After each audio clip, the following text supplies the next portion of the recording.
entonces tiene la suerte de que conocemos mucha gente importante en República Dominicana, gente que tiene cosas que decir, historias que contar y sobre todo que nos permite servir de vehículo o de instrumento para que todos aprendamos. El mundo de repente se ha estremecido con una enfermedad causada por un elemento tan pequeñito que es invisible al ojo humano. Sin embargo, ha dejado ya alrededor de 1 millón de personas fallecidas. Estamos hablando de algo realmente apabullante, algo que nos arrodilla, que en pleno siglo XXI, donde tenemos tantas herramientas interesantes, definitivamente hemos claudicado ante este mal. Para hablar de cosas importantes y aplatanadas que nos toquen a nosotros en República Dominicana, tenemos que buscar especialistas, científicos nuestros, que los hay y muy buenos, como este caballero que voy a presentarles, les voy a saludar y luego vamos a compartir con ustedes su hoja de vida. Es un habitué en Y Entonces. Ha estado con nosotros y nos ha llevado de la mano por el mundo científico en Y Entonces. Con nosotros esta noche el doctor Robert Paulino. Buenas noches, querido doctor. Gracias por estar aquí. Hola, muchísimas gracias, doctora. Me place mucho volver a encontrarle y por dedicarnos a lo que tenemos para compartir. Doctor, esta vez vamos a hablar de el o la COVID-19 en relación a la parte genética y a la parte que nos está perjudicando en República Dominicana. ¿Cómo se dice, doctor? ¿La COVID o el COVID? Se dice la COVID porque es la enfermedad por coronavirus. Lo que pasa es que a veces confundimos el hecho de que la enfermedad es causada por el virus. Entonces, por esa razón, muchas veces la utilizamos de forma indistinta, pero el castellano establece que si es la enfermedad por coronavirus, debe llamarse como la COVID-19. Así es. Doctor, ¿qué adelantos científicos tenemos para compartir con todas las personas que viven en República Dominicana y sobre todo con los dominicanos en relación a esta enfermedad? Es cierto que aquí hemos hecho algunos estudios. República Dominicana de verdad está en la capacidad de haber hecho algunos estudios que aporten sobre esta enfermedad. Bueno, interesante, no solamente un estudio, sino varios trabajos. La Universidad Iberoamericana, a través del Instituto de Medicina Tropical y Salud Global, que dirijo junto con un staff de investigadores y de especialistas de laboratorio y clínicos también, hemos venido analizando lo que ha estado pasando desde marzo en la República Dominicana. No solamente desde el punto de vista epidemiológico, pero también desde el punto de vista molecular. Muchas veces nosotros nos limitamos simplemente a ver el fenómeno, lo que está pasando, la mortalidad, los números de casos infectados. Sin embargo, las grandes respuestas que necesitamos para poder entender los mecanismos de acción de los virus dependen de otras herramientas desde el punto de vista de ciencias básicas, y obviamente ahí entramos nosotros en una parte. El Instituto de Medicina Tropical tiene 2 laboratorios de biología molecular con el que venimos trabajando desde el 2017. Sin embargo, en febrero de este año, justamente cuando ya se habían reportado casos en Europa y ya se sabía lo que estaba pasando en China desde finales del año pasado, bueno, pues entonces empezamos a averiguar de qué manera nosotros nos podíamos preparar mejor para poder responder ante la inminencia de una pandemia. En este momento hablábamos solamente de una emergencia de importancia internacional. Sin embargo, prontamente la Organización Mundial de la Salud tuvo que ponerle nombre y apellido a esto. De hecho, les llamábamos coronavirus nuevo o novel coronavirus en febrero todavía. Yo recuerdo que una de las primeras entrevistas que yo había dado todavía hablábamos del novel coronavirus. Ahora ya sabemos que tiene un nombre, un apellido y que es un virus completamente nuevo, al que causó el primer brote de SARS en el 2002. De hecho, son relativos, tienen más del 79% de similitud y de homología genética.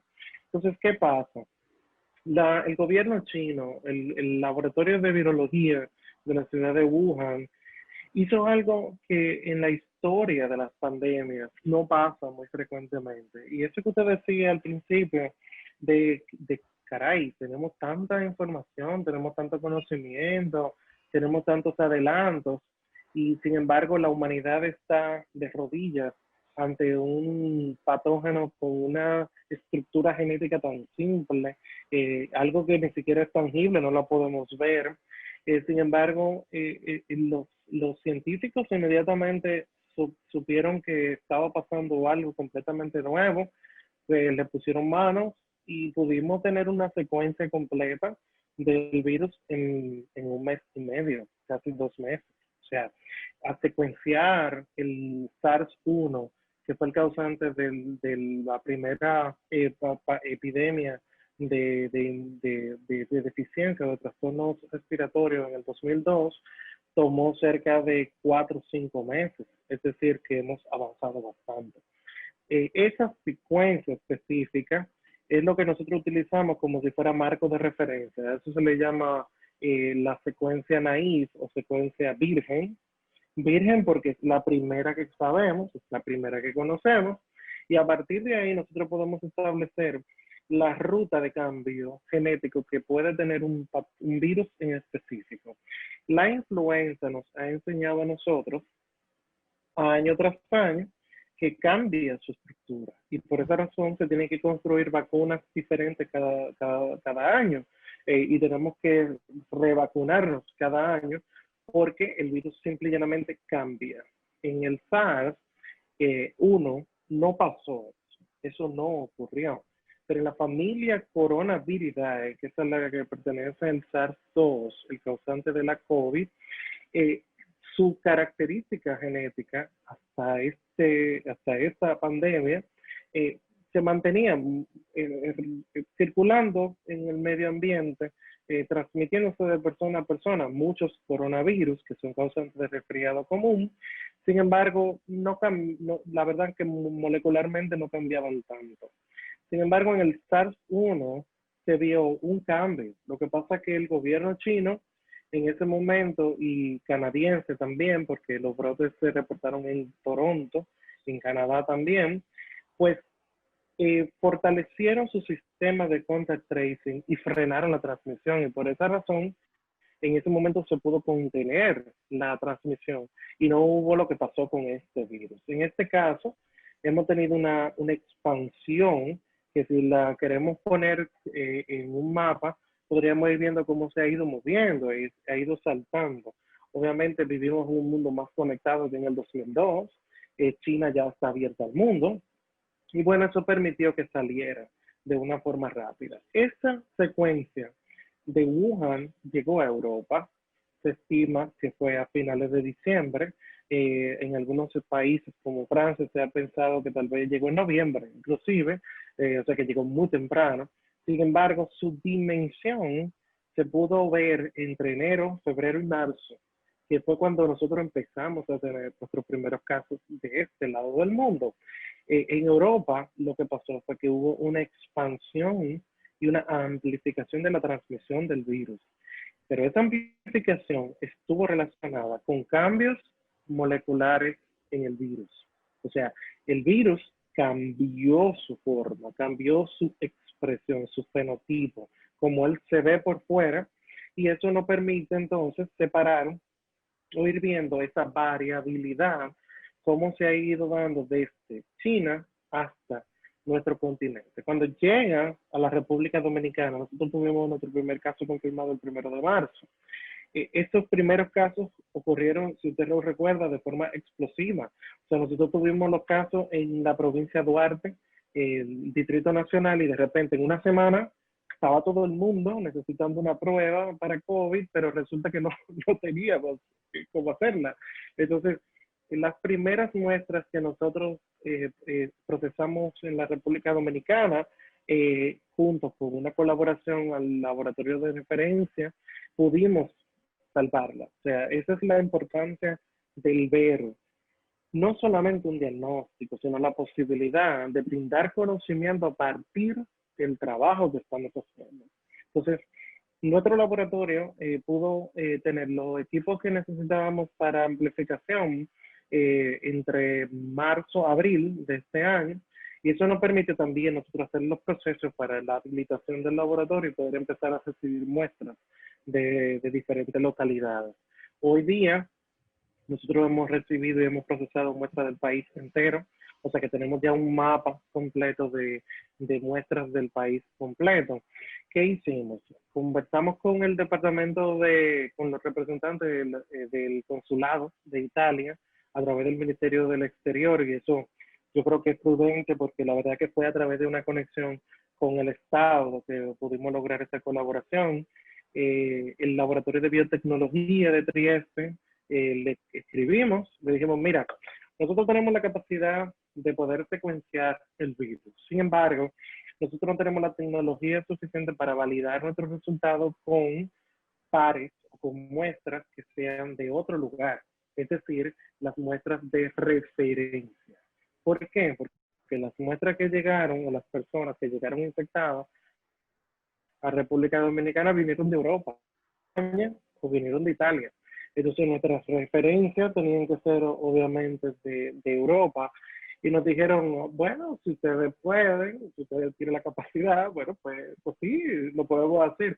Y eso es algo interesante, doctora, porque siempre tenemos que luchar como doble, tenemos como que pelear no solamente por la posibilidad de hacer, sino también demostrar que podemos hacerlo y que lo podemos hacer bien, y que podemos hacerlo al nivel de los países que realmente ellos entienden que nosotros todavía estamos en el subdesarrollo.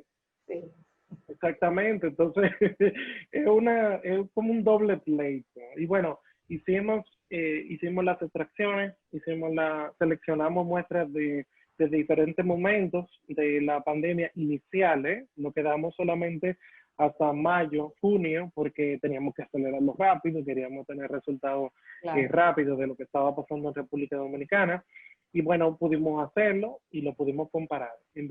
Preparamos las muestras, tú no se puede imaginar la lucha que cogimos para poder sacar esas muestras que pudieran llegar en un estado. Inclusive utilizamos una técnica muy chula que fue ARN seco o dry RNA, que secarlo para que no necesite congelación y evitarnos ese lío de la congelación hasta Italia. Eso llegó, lo hicieron y nos dijeron, mira, la verdad es que la extracción quedó muy bien, hicieron un trabajo bien, vamos a compararlo. Hicimos la comparación y eso nos permitió identificar una variabilidad. La divergencia que se genera dentro de los virus, como el SARS coronavirus 2, nos permite a nosotros poder saber qué pasó en el momento fundacional, es decir, cuando un virus llega por primera vez a un territorio, a eso se le llama efecto fundador, y ese efecto fundador es lo que se expande. Según se expande, según una persona lo transmite a otro, una persona lo transmite a otro, bueno, pues el virus va cambiando. Y eso va generando un fenómeno que se le conoce como divergencia. La divergencia es qué tan diferente es una secuencia genética de otra. Por ejemplo, usted y yo pertenecemos a la misma especie. Sin embargo, usted genéticamente es el resultado de su mamá y de su papá. Yo soy el resultado de mi mamá y de mi papá.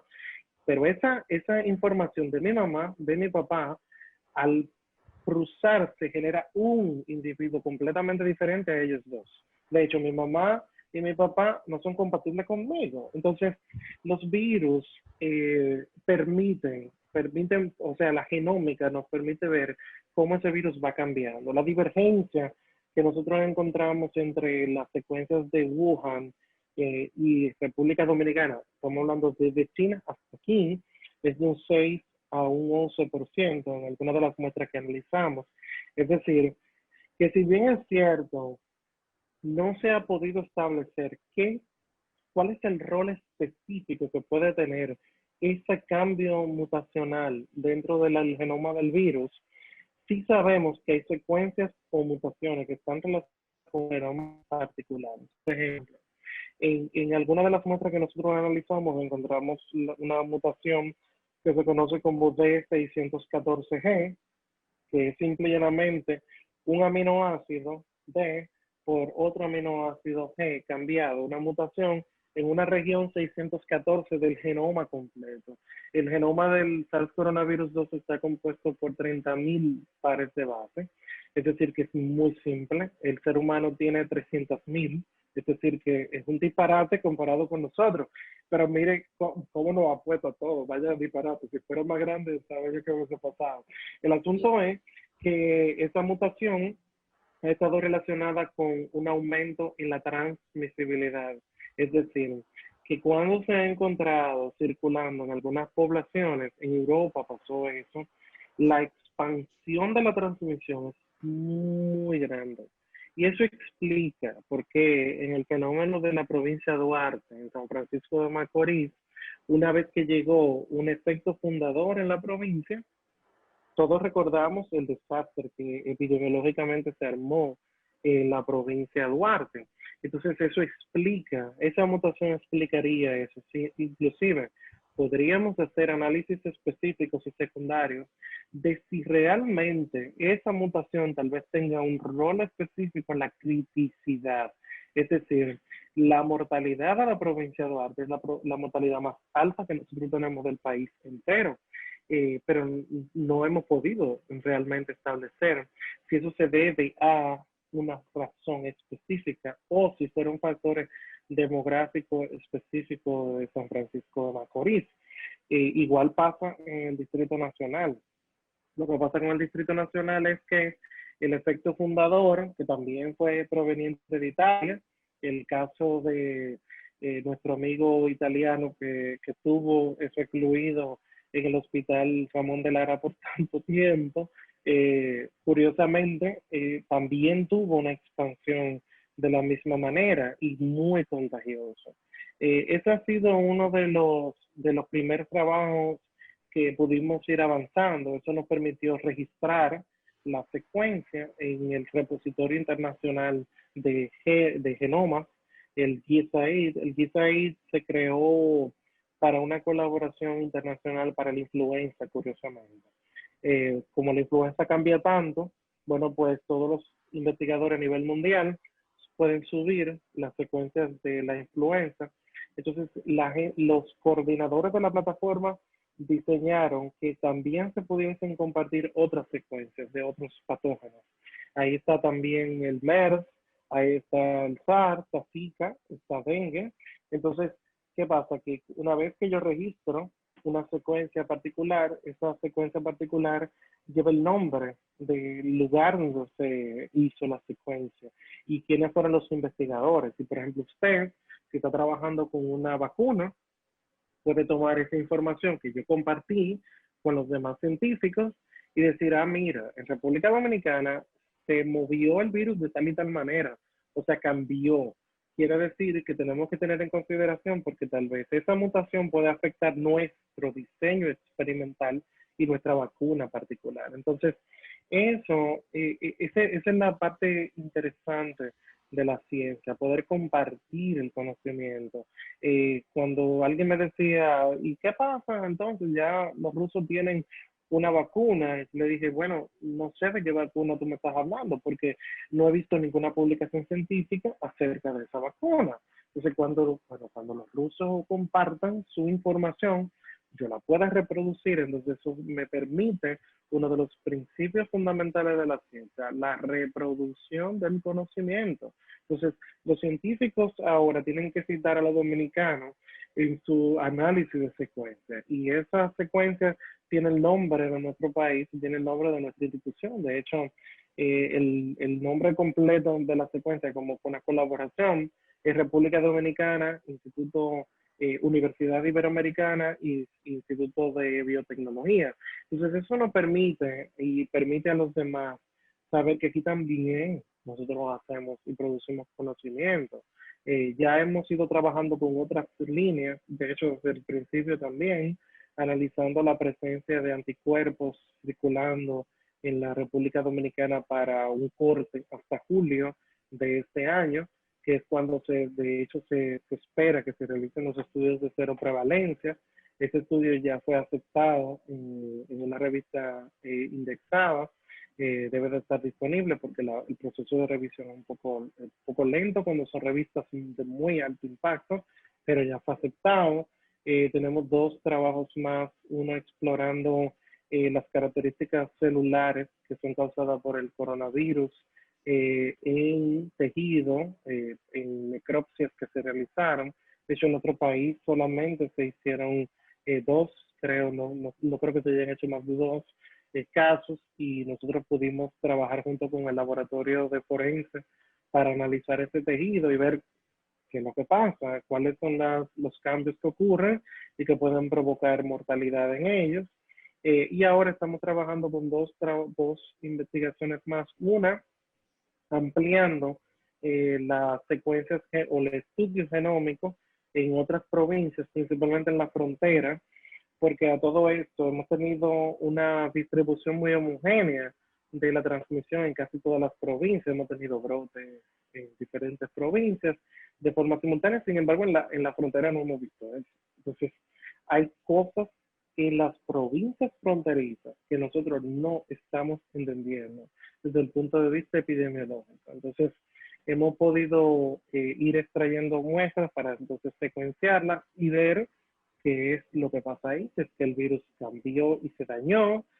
Como dicen muchas personas, eso ya el virus ya se le acabó la fuerza.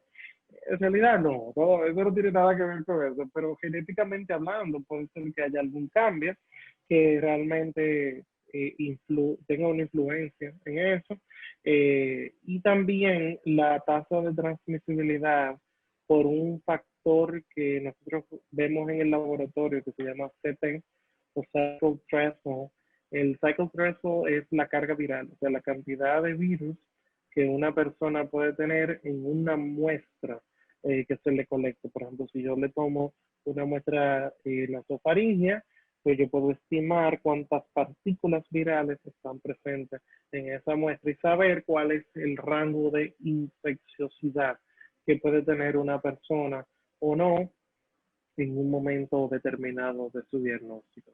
Entonces Wow, estamos muy viendo interesante, también. Doc. Vamos, perdonen que le interrumpa, a hacer Sí, una pequeña sí, pausa para cumplir con claro. algunos compromisos y cuando lleguemos de nuevo, para que usted termine la idea y un par de preguntas puntuales que sé que mucha gente de la que nos está viendo es decir, pero la doctora no le va a preguntar al doctor sobre esto. Una pequeña pausa. Regresamos en breve.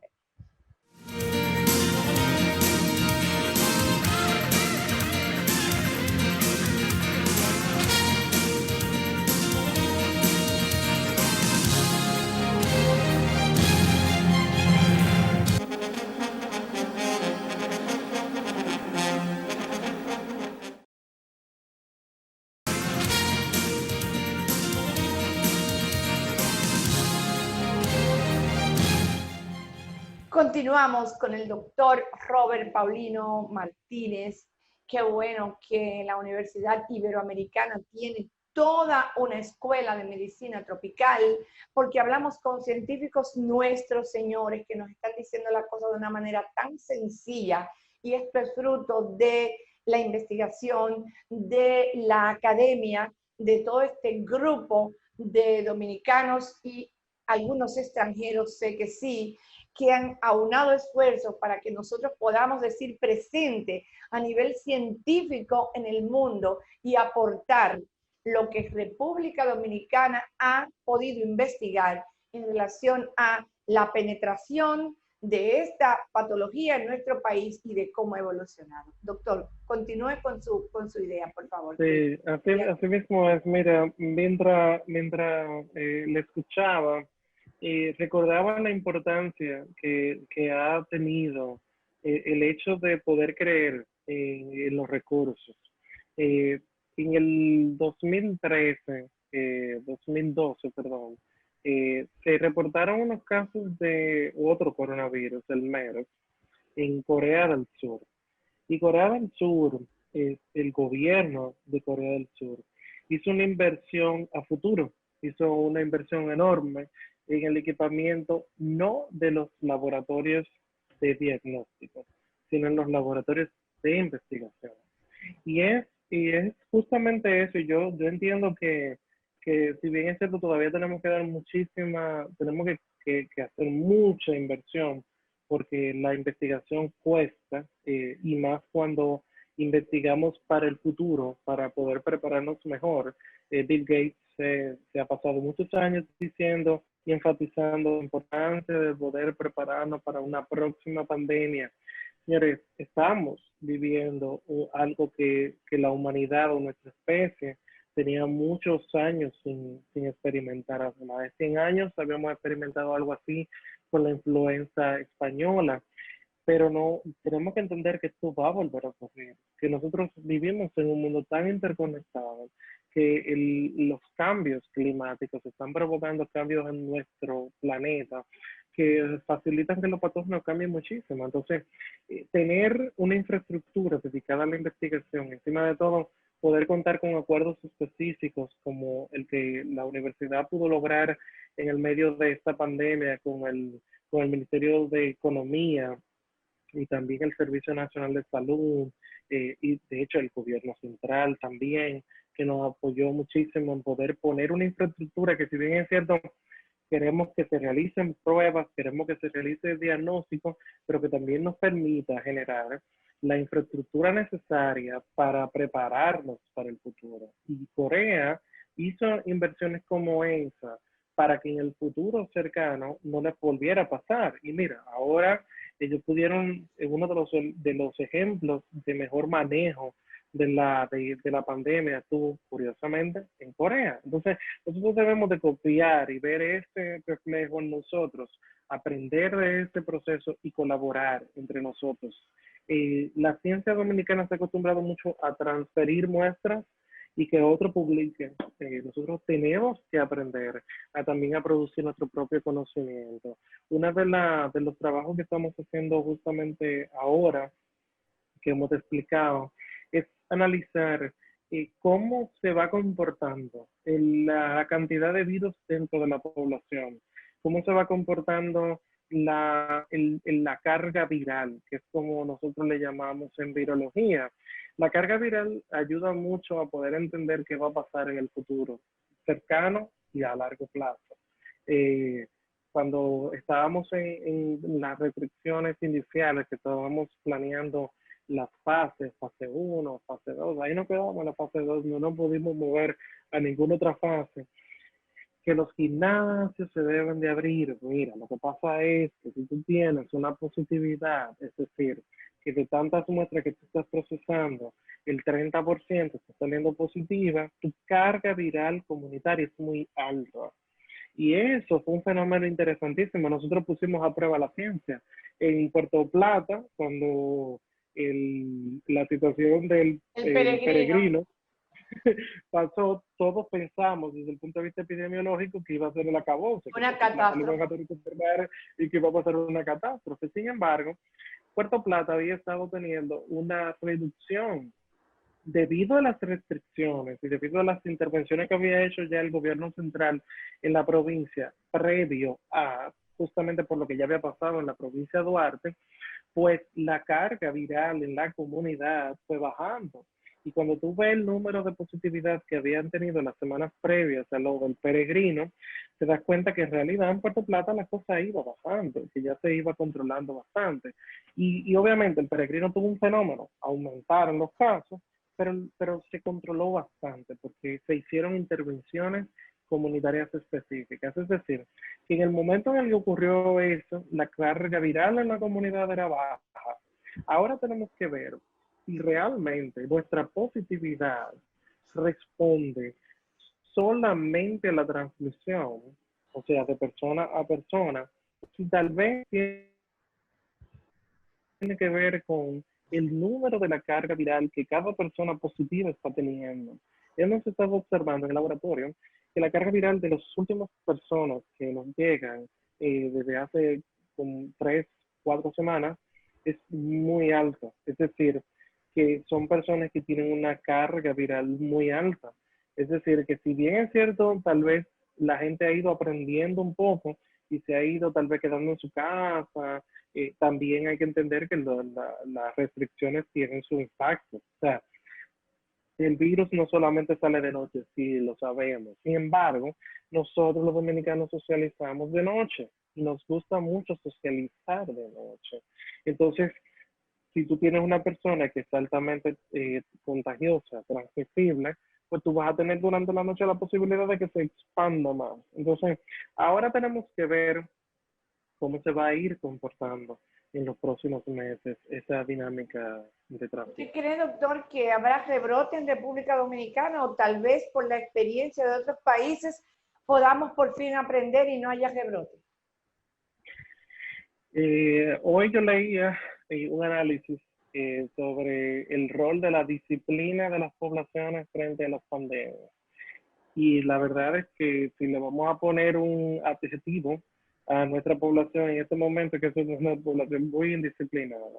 Entonces yo creo que desde el punto de vista de transmisión y lo que ha pasado en España, lo que ha pasado en otros países, nosotros sí y podemos estar en un inminente repunte.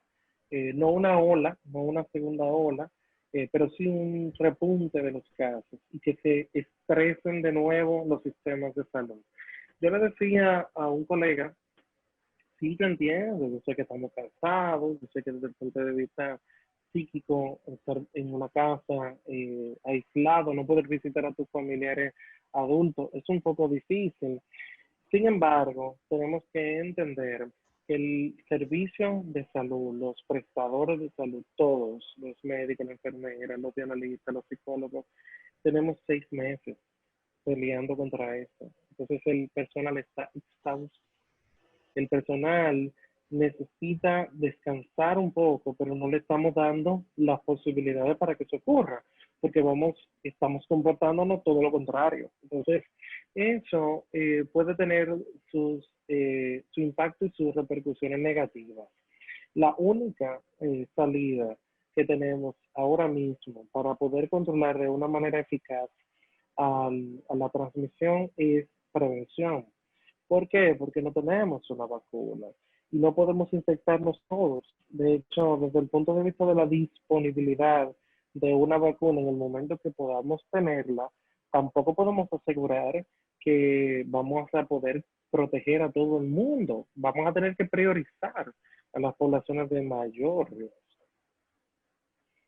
¿De qué hablamos, doctor? Más o menos, ¿para cuándo podríamos tener una vacuna efectiva? Como usted bien ha dicho ya, teniendo la información de que fenotípicamente el coronavirus que afectó a República Dominicana y produjo la COVID-19 tuvo variación con el virus de Wuhan y con el virus de Italia, que fue de donde lo recibimos nosotros.